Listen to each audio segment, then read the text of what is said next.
علی کے نوکر کہتے ہوئے بھی ہمیں اپنی ذات میں شرم آتی ہے. ان کے نوکر بن ہی نہیں سکتے، وہ تو صرف قمبر کی قسمت میں آیا ہوا. امام علی کا نوکر، ان کی نوکری کرنا قمبر کی ہے، بلال کی قسمت میں ہے، سب کی قسمت میں نہیں ہے. آتے ہیں یہ جو تفسیر نور کی طرف. آج جو ہے ابھی آئندہ ہفتہ چلے گا انشاءاللہ، اچھی بحث ہے، اسے آپ ذہن میں رکھیں. یہ قرآن کا چیلنج ہے، تحدیدات قرآن، تحدید قرآن کی طرف سے چیلنج ہے کہ اگر اس میں تمہیں شک ہے تو آؤ مقابلہ کرو. تو یہ آیت نمبر 23 ہے سورہ بقرہ کی، اس کو ذہن میں رکھیں. اور اس میں خداوند متعال ارشاد فرماتا ہے کہ وَإِن كُنتُمْ فِي رَيْبٍ مِّمَّا نَزَّلْنَا. وَإِن یعنی اگر، اور اگر، کنتم تم لوگ ہو، وَإِن كُنتُمْ فِي رَيْبٍ، رائب یعنی شک، تردید، فی ریبن شک میں ہو تم لوگ.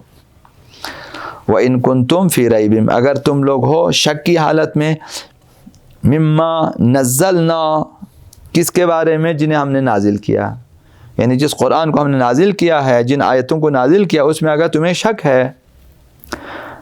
مما نزلنا علی عبدنا، جسے ہم نے نازل کیا، علی عبدنا، علی یعنی پر، عبد بندہ، جسے ہم نے اپنے بندے پر نازل کیا ہے، اس میں اگر تمہیں شک ہے، فَأْتُوا لے آؤ، بِسُورَةٍ ایک سورہ، مِن مِثْلِهِ اسی کی طرح، جو سورہ ہم نے اتارا ہے اس میں تمہیں شک ہے تو اسی طرح کا ایک سورہ تم بھی بناؤ، لے آؤ.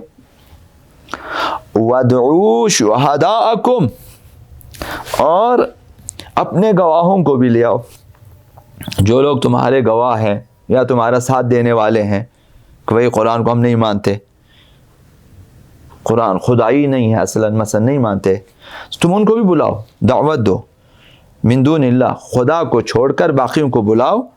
ان کنتم صادقین اگر تم سچے ہو. یہ قرآن کا پہلا چیلنج ہے، قرآن میں پہلا چیلنج کہ اگر تمہیں شک ہے قرآن میں، آؤ اس طرح کا ایک سورہ بنا کے لے آؤ. اب سورہ بقرہ بنا کے لاتے ہو، سورہ کوثر بنا کے لاتے ہو، تمہاری مرضی ہے. 3 آیتوں والی سورت بنا کے لا سکتے ہو، لے آؤ. اگر مثلا پورا قرآن تو ابھی آگے چیلنج آ جائے گا کہ قرآن کے مثل لے کر آؤ، نہیں لا. یہاں تو کہا صرف ایک سورہ بنا کے لاؤ، جو 114 سورتیں ہیں ان میں سے ایک سورہ تم بھی بنا کے لے آؤ. اس طرح کے بہرحال لوگوں نے پہلے بھی کوششیں کی ہیں، ایسا نہیں کوشش نہیں کی ہے، نہیں بنا ان سے کوئی سورہ. وہ جب بھی بنا کے لا کے دیکھا کہتے ہیں نہ، اس کے مقابلے میں تو کچھ بھی نہیں ہے، فالتو ہے یہ چیزیں قرآن کے مقابلے میں. بہرحال تو یہ آیت ہے، آیت نمبر 23. اگر تمہیں شک ہے اس چیز کے بارے میں جسے ہم نے اپنے بندے پہ نازل کیا تو تم بھی ایک سورہ بنا کے لے آؤ، اور خدا کو چھوڑ کر باقی اپنے گواہوں کو بھی بلاؤ تمہاری مدد کے لیے. یعنی سب مل کر کرو، ایک ایک نہ ہے، تم سب مل جاؤ، تمام اپنے دوستوں کو دعوت دو کہ بھائی آ جاؤ. اب اسلام سے لڑنے کی، دہشت گردی کرنے کی، مساجد میں دھماکے کرنے کی کیا ضرورت؟ تمہیں اسلام میں شک ہے، اسلام کو باطل دکھانا، خدا نے خود بناؤ، ایک سورہ بنا کے لاؤ، اسلام کا قصہ تمام. آ جاؤ ایک سورہ بنا کے پیش کرو جو قرآن کے سورے کی طرح ہو. ایک ایسا سورہ بنا کے لاؤ، اسی طرح کا سورہ ہو، معنی کے اعتبار سے، مطلب کے اعتبار سے، نحو کے اعتبار سے، معانی بیان بدی کے اعتبار سے، مثلا جو بھی خبر کے اعتبار سے اسی طرح کا کوئی سورہ بنا کے تم بھی سورہ کوثر بنا کے لاؤ، سورہ قل اللہ کے ایک سورہ بنا کے لاؤ. جو مطالب ہم نے سورہ قل اللہ میں بیان کیا تم بھی اسی طرح کا کوئی اور مطلب لے کر آؤ کہ جو اس کے مقابلے میں آ سکے، فصاحت بھی ہو، بلاغت بھی ہو، معانی بھی ہو، بیان بھی ہو، بدیع بھی ہو، صرف نحو بھی ہو، اس میں تمام چیزیں اپنے اعلیٰ درجے پہ ہو. آ جاؤ لے کر آؤ. تو چیلنج اس طرح سے ہے نا کہ تم عربی لکھ کے لاؤ، عربی تو ہم بھی لکھ کے لائیں گے، عربی یعنی جو اس کے مقابلے میں آ سکے. ابھی نظم کے مقابلے میں نظم ہوتا ہے، ابھی نظموں کو آپ دیکھیں گے، ایک وہ نظم ہے جس پر آپ بھی ہنسیں گے، ایک وہ نظم ہے کہ ہم سر پکڑ کے رہ جاتے ہیں کہ اس میں کیا بولا ہے، ٹھیک ہے نا. ایک اقبال ہے تو ایک اس سے نیچے جو لوگ جھوٹے اقبالات بھی بہت ہیں ماشاء اللہ سے، اپنے غلط اشعار پہ بھی نیچے لکھا ہوا علامہ اقبال. تو یہ قرآن کی طرف سے پہلا چیلنج. سورہ بقرہ آیت نمبر 23، اس میں چند نکات ہیں یہ آیت قرآن پاک کے معجزہ ہونے کو بتاتی ہے، یعنی قرآن معجزہ ہے. معجزہ یعنی چیز، یعنی دوسرے لوگ ایسا کام کرنے سے عاجز ہیں، یہ معجزہ ہے. بس خداوند تعالیٰ تم قرآن نہیں بنا سکتے ہو چونکہ معجزہ ہے. معجزہ یعنی یہ تم نہیں کر سکتے ہو. تو یہ خدا نے چیلنج کر دیا، چلو بھائی سارا قرآن چھوڑ دو، ایک سورہ بنا کے لے آؤ، تم نہیں بنا سکتے ہو. سب پیغمبروں کی ایک دعوت ہے جو کہ خداوند متعال کی طرف استدلال، موعظہ حسنہ اور جدال حسن کے ہمراہ ہدایت کرنا ہوتا ہے. تمام پیغمبروں کا شیوا یہ ہے، خدا کی طرف دعوت دینا ہے سب کو. اور دعوت دینے کے 3 طریقے ہیں انبیاء کے. پہلا طریقہ استدلال ہے، ادعو الی سبیل ربک، آگے بالحکمہ، ایک حکمت یعنی دلائل، برہان، استدلال، حکمت کے ذریعے بلاؤ. کچھ لوگ ہوتے ہیں عقل مند، انہیں دلیل چاہیے، آپ نے دلیل دیا وہ مان جاتے ہیں، استدلال کرو. اور آگے دوسرا طریقہ کیا ہے، آگے جہاد کریں. جہاد میں کون ادعو الی سبیل ربک بالحکمت والموعظۃ الحسنہ. دوسرا طریقہ موعظہ حسنہ، واعظ نصیحت کریں.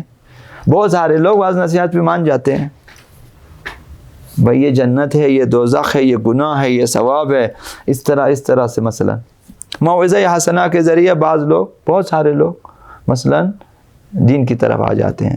تیسرا طریقہ کیا ہے، وَجَادِلْهُمْ بِالَّتِي هِيَ أَحْسَنُ، بہترین طریقے سے مجادلہ کرو، گفتگو کرو ان کے ساتھ. وہ نہیں مانتے، آ جاؤ، کہتے ہیں آ جاؤ بحث کرتے ہیں. بحث یعنی اچھے طریقے سے کریں، نہ کہ لڑائی جھگڑے، نہ کہ جو پاکستان میں مناظرے ہوتے ایک دوسرے کو گالیاں دیتے تھے، ایک دوسرے کتابیں اٹھا کے مار، اس طرح نہیں. وہ آپ اپنی تحقیق کریں، ہم اپنی تحقیق پیش کرتے ہیں. آپ دلیلیں لے کر آئیں، ہم اس کا جواب دیں گے. ہم دلیل دیتے ہیں، آپ اس کا جواب دیں. اس طرح سے 3 طریقے ہیں. انبیاء اسی طریقے سے لوگوں کو بلاتے ہیں. تو یہ بھی انہی میں سے ایک ہے چیلنج، انہی میں سے ایک طریقہ. بہترین طریقہ ایک یہ ہے، بھائی آپ نہیں مانتے ہو، نہیں مانتے ہو، چلو اگر تم نہیں مانتے کہ یہ پیغمبر نے اپنی طرف سے بنایا ہے تو تم بھی بنا سکتے ہو. اگر یہ بشر کا کلام ہے تو تم بھی تو بشر ہو، تم بھی عرب زبان ہو، ادیب ہو، لے کر آ جائیں. یہ چیلنج سب سے اچھا چیلنج یہی ہے نا. ابھی آپ کوئی ٹیکنالوجی، آپ کوئی ایسی چیز، کوئی ایسا بنا کے لے آتے ہو، لوگ نہیں مانتے، کہتے ہیں نہیں پتہ، تم بھی بناؤ پھر. اگر نہیں مانتے تم خود بناؤ، بنا کے دیکھو، پتہ چلے گا. اس طرح سے یہ ایک بات. ان کا دعویٰ ہی ایک ہی دعویٰ ہے کہ خدا کی طرف سے لوگوں کی، کہ وہ خدا کی طرف سے لوگوں کی ہدایت کے لیے آئے ہیں، اور اس بات کے لیے وہ معجزہ لے کر آتے ہیں. تمام انبیاء معجزہ لے کر آتے ہیں. حضرت موسیٰ عصا لے کر آیا، کہا مقابلہ کرو، تم جادو کرتے ہو، میں عصا پہ پھینکتا ہوں، آ جاؤ. جادو کا مقابلہ عصا کے ذریعہ. اب جادوگروں نے عصا کا مقابلہ نہیں کیا، سارے جو رسیاں، جو سانپ وغیرہ بنائے تھے کھا لیا، اس نے ختم کر دیا. اب عصا کو کچھ نہیں کر سکا، وہ واپس عصا بن گیا.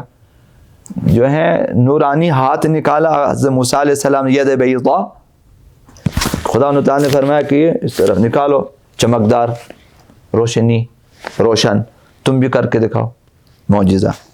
اسی طرح تمام انبیاء نے. تو تمام انبیاء کے پاس کم و بیش معجزے ہوتے ہیں. معجزے جو ہیں وہ دکھاتے ہیں کہ بھئی ہم لوگ خدا کی طرف سے آئے. نہیں مانتے ہو، معجزہ انہیں چیلنج ہے کہ جو میں کرتا ہوں تم بھی کر کے دکھاؤ. انبیاء ایسے کام کریں گے جن سے ان کو یہ پتا چلے گا کہ ان کا رابطہ خدا سے ہے. ایسا معجزہ دکھائے گا کہ جس سے یہ پتا چلے گا کہ یہ خدا کی طرف سے آئے، یہ دعا کرتے ہیں، خداوند قبول کرتا ہے. یہ چیلنج ہے. لہذا معجزہ دعوی پیغمبری کے اثبات کے لیے ہے، دعوت کے لیے نہیں ہے، اپنے کو سچ اور حق ثابت کرنے کے لیے ہے. قرآن بھی پیغمبر اسلام کی حقانیت کے لیے ہے. معجزہ اس عنوان سے ہے کہ یہ قرآن کئی حوالوں سے معجزہ ہے، ایک معجزہ ہی تو نہیں ہے.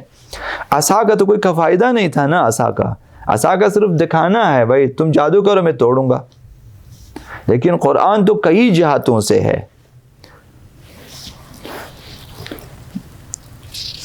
لہذا معجزہ جو ہے وہ خداوند متعال کی طرف سے آنے کا ثبوت ہے کہ میں خدا کی طرف سے آیا ہوں. معجزہ علت و معلول کے نظام کو نظر انداز نہیں کرتا. ہم یہ نہیں کہہ سکتے معجزے میں کوئی سبب اسباب نہیں ہے, کوئی علت نہیں, کوئی وجہ نہیں, سب کچھ ہوتا ہے لیکن تیزی سے ہوتا ہے, بہت بڑی تیزی سے ہوتا ہے. تو خداوند متعال انجام دیتا حکم سے, تو سارے اسباب ہو جاتے ہیں, تمام ذرات کا مختلف چیزوں میں تبدیل ہو کر کوئی چیز بن کے آ جاتا ہے, لیکن اتنی تیزی سے ہوتا ہے کہ بندہ نہیں سمجھتا. بہرحال معجزہ کو بھی علت ہوتی ہے معجزے کی بھی, اور وہ ارادہ الہی ہے یا ایسے اسباب ہیں جنہیں خداوند متعال نے ظاہر نہیں کیا ہے.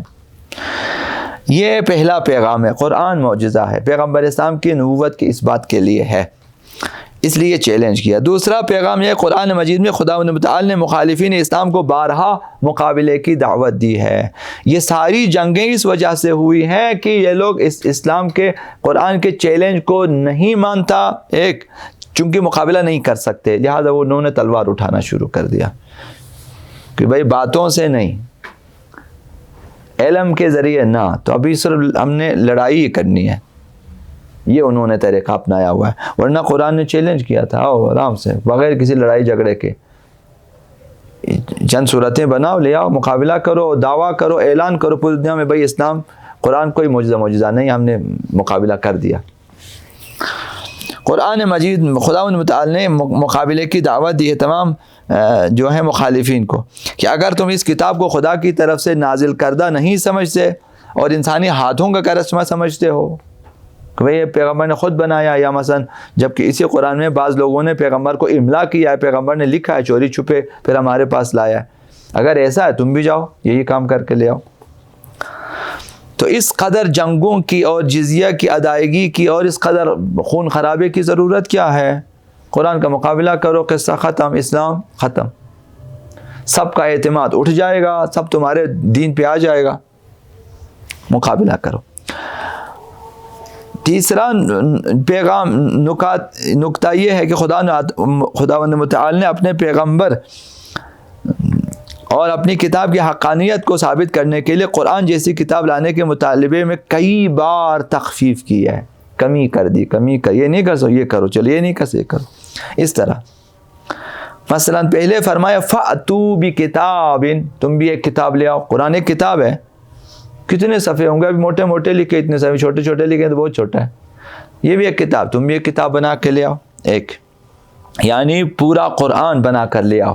جس طرح یہ قرآن تم اسی طرح کا کوئی اور بنا کے لے آؤ جو اس کے مقابلے میں ہو. پھر ایک اور مقام پر فرمایا فَأْتُوا بِعَشْرِ سُوَرٍ مِثْلِهِ, سور سورت کی جمع, فَأْتُوا بِعَشْرِ 10, تم لوگ پورا قرآن نہیں, 10 سورت بناؤ, 10 صورتیں بنا کے لے آؤ قرآن کی صورتوں کی طرح. اب 10 بڑی بڑی صورتیں نہ چھوٹی چھوٹی صورتیں, ایک قل اللہ, سورہ ناس, سورہ فلق, یہ چیزیں, سورہ کوثر, 10 ایسی بنا کے لے آؤ. تخفیف کیا, 114 میں سے کہا صرف 10 بنا کے لے آؤ. فَأْتُوا بِعَشْرِ سُوَرٍ مِثْلِهِ. مفتریات مثلا جو قرآن میں انہوں نے کہا مفتریات, انہوں نے مطلب اپنی طرف سے گڑھا ہوا ہے, تم بھی گڑھ لو اگر تم گڑھ سکتے ہو, بنا کے لے آؤ. اور ایک جگہ ارشاد و فَأْتُوا بِسُورَةٍ مِثْلِهِ, ایک سورہ بنا کے لے آؤ. 10 بھی نہیں لا سکتے ہو, ایک لے کر آؤ. وَادْعُوا مَنِ اسْتَطَعْتُم مِّن دُونِ اللَّهِ, اللہ کے علاوہ فرمائے جسے چاہے بلاؤ. اتنا بڑا چیلنج ہے. وَادْعُوا, سورہ یونس میں فرمایا وَادْعُوا مَنِ اسْتَطَعْتُم, جسے بھی بلا سکتے ہو بلاؤ, مِن دُونِ اللَّهِ, خدا کو چھوڑ کے. خدا تمہاری مدد نہیں کرے گا, ہمارے خدا کو چھوڑ دو, باقی جس کو بلانے بلاؤ.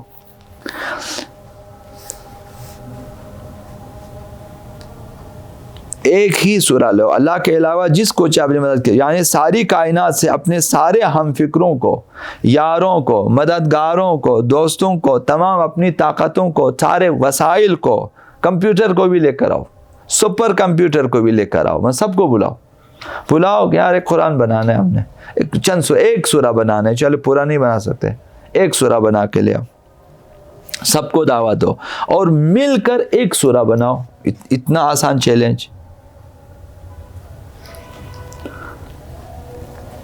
لیکن معلوم ہے کہ تم ایسا نہیں کر سکتے. یہ خدا متعال نے فرمایا کہ تم نہیں لا سکتے ہو.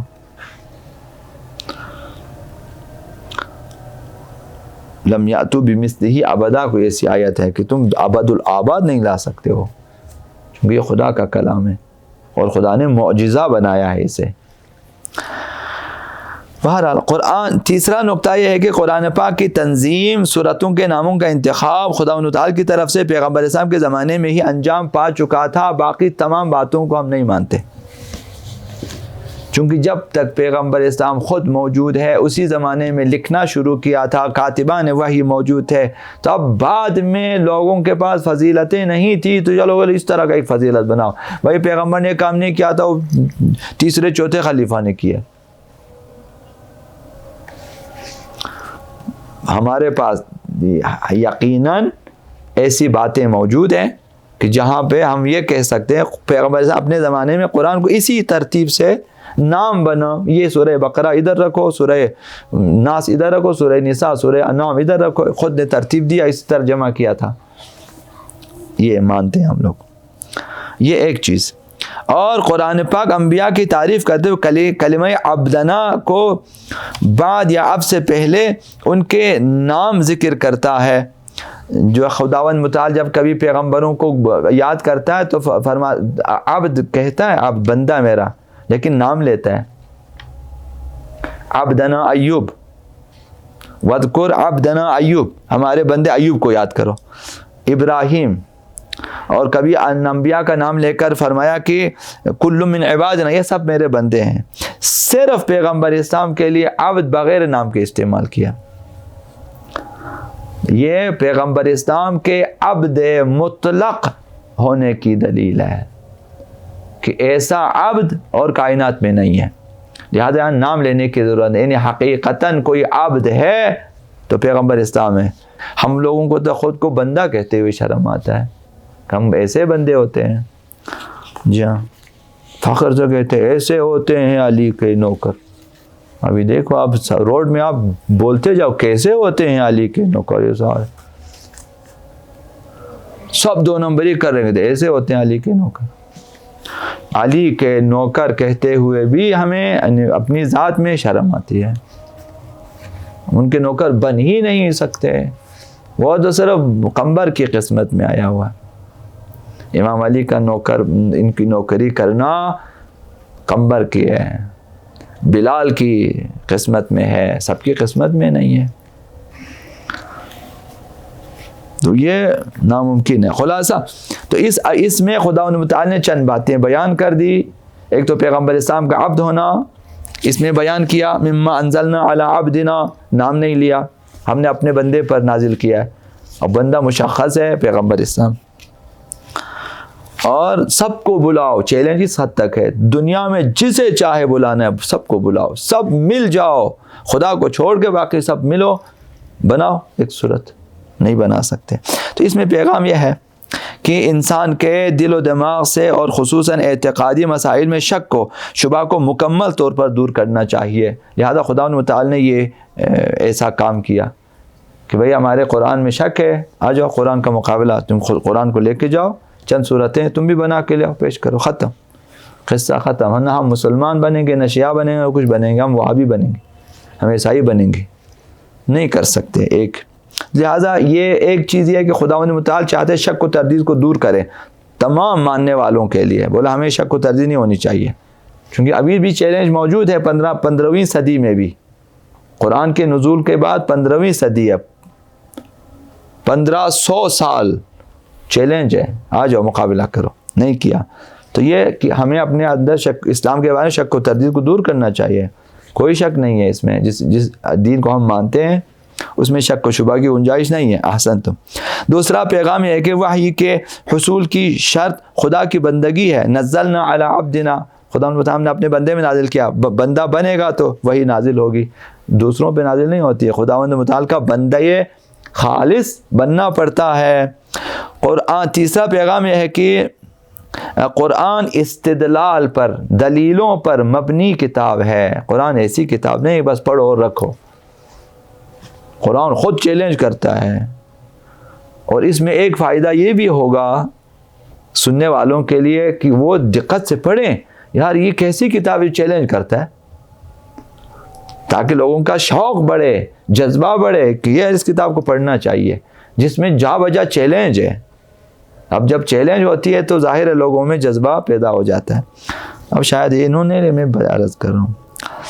4، انبیاء کے پاس کسی معجزے کا ہونا ضروری ہے، یہ ثابت کرنے کے لیے کہ یہ نبی ہے، یعنی خدا کا بندہ ہے، یعنی خدا کی طرف سے آیا ہوا بندہ ہے، نبی ہے، خاص بندہ ہے، اس لیے معجزہ ہونا چاہیے۔ حضرت محمد صلی اللہ علیہ وآلہ وسلم کا معجزہ یہی قرآن ہے، یعنی سب سے معجزہ خالدہ، ہمیشہ ہمیشہ رہنے والا معجزہ یہی ہے۔ باقی انبیاء کے معجزہ ختم ہو چکے ہیں، پیغمبر اسلام کا معجزہ تا قیامت رہے گا، ختم نہیں ہوگا۔ یہ معجزہ ہے پیغمبر اسلام کا۔ فاتو بصورت من مثلہ، یہ معجزہ ہے، تم بھی اگر اس کو معجزہ نہیں مانتے ہو تم بھی ایک سورہ بنا کے لے آؤ۔ 5واں یہ کہ زندہ و پائندہ دین کے لیے زندہ معجزہ، جاوید معجزہ کی ضرورت ہوتی ہے۔ وہ دین جس نے قیامت تک جانا ہے، معجزہ بھی قیامت تک کے لیے ہونا چاہیے، تو اس کے قوانین بھی قیامت تک کے لیے ہونا چاہیے۔ تو اسلام کا یہ معجزہ قیامت تک کے لیے ہے۔ فاتو جو ہے بصورت من مثلہ، سب کو چیلنج دیا۔ جو انسان جس زمانے میں جس مقام پر شک و شبہ میں پڑ جائے، مثلا اس زمانے 15ویں صدی میں اگر شک ہے، قرآن نے پھر کہا کہ فاتو بصورت، اگر شک ہے ایک سورہ بناؤ، تم بھی بنا کے کوشش کرو، رات کو جاؤ کمپیوٹر پہ بناؤ، کچھ بناؤ۔ اتنے سارے مولوی حضرات جو عربی میں فر کیا عربی بولتے ہیں، تو بناؤ، سارا عرب خام بیٹھا ہوا ہے، بناؤ نا، کیا کام ہے، پورا مصر بیٹھا ہوا ہے، چلو بھائی۔ دوسرے مثلا لبنان میں اس قدر عیسائی عرب زبان ہے، بناؤ۔ تو غیر مسلم عرب، یہودی عرب موجود ہیں، عیسائی عرب موجود ہیں، کفار عربی بولنے والے کافر موجود ہیں، وہی تم لوگ تو جمع ہو کے آ جاؤ۔ انہیں پڑھے لکھے لوگ ہیں، جاہلوں سے تو خطاب نہیں ہے۔ معجزہ۔ آخری پیغام یہ ہے کہ قرآن کی حقانیت اس قدر مستحکم محکم یقین ہے کہ اگر تم اس جیسی ایک بھی صورت لے آؤ تو اسے ہم پورے قرآن کے برابر تسلیم کریں گے، چھوڑ دیں، ہم ہینڈز اپ کر لیتے ہیں۔ یعنی قرآن اس قدر یقین سے کہتا ہے کہ ایک سورہ بناؤ، پورے قرآن سے ہم ہاتھ اٹھائیں گے، یعنی ہمارا سارا دعویٰ موا ختم، یعنی پورا اسلام ختم ہو جائے گا۔ یہ چیلنج پورے دین کے لیے ہے، پورے دین کے لیے۔ اول تو پیغمبر کا کراس لگ جائے گا، یہ جو 23 سال میں جو کچھ بولا تھا اس کا تو مقابلہ ہو گیا، تو وہ سارے باتیں غیر معتبر ہو جائے گی، پیغمبر اسلام کی رسالت غیر معتبر ہو جائے گی، دین کے تمام قوانین غیر معتبر ہو جائیں گے، دین اسلام پہ کراس لگے گا۔ ایک ہی چیلنج کرو۔ تو 15ویں صدی گزر رہی ہے، انشاءاللہ کبھی بھی یہ کام ان سے نہیں ہو۔ اس زمانے میں کوششیں کی ہے، دوسری تفسیریں آپ پڑھ سکتے ہو، اور کل انشاءاللہ العزیز عرض کریں گے، خدا متعال نے خود جواب دیا، تم نہیں کر سکتے ہو۔ فَإِن لَمْ تَفْعَلُوا وَلَن تَفْعَلُوا، اگر تم نہیں کر سکو، اور فرمایا کہ کبھی بھی نہیں کر سکو گے، تو فرمایا فَاتَّقُوا النَّارَ، پھر آگ سے ڈرو، تمہیں کل ہم جہنم میں ڈالیں گے اس سرکشی کی وجہ سے۔ کل پڑھیں گے انشاءاللہ بر محمد وعلی محمد صلوات اللہ وسلم محمد وعلی محمد۔